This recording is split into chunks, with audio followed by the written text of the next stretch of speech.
With this, the female reproductive system comes to an end. So you will definitely get easy questions from this. So just to sum up, what you have to do is you need to figure out what is the type of, where exactly is the problem. Is it the ovary affected? Is it the tubes affected? Is it the uterus affected, or the cervix, or the vagina, or the vulva affected? And see what is the medical condition and what would be the probable procedures that they can perform.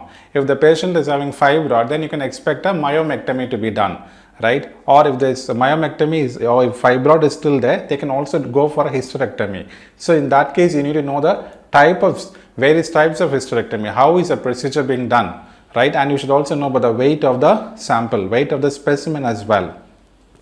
And you should also know whether they are removing on one side or the next side.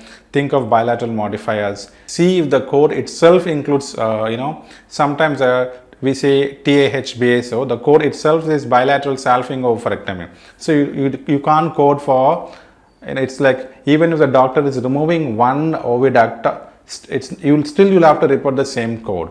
So please apply a census whether it includes brackets like S or plurals, things like that, and then you can easily understand the procedure, and definitely you can clear this section very easily.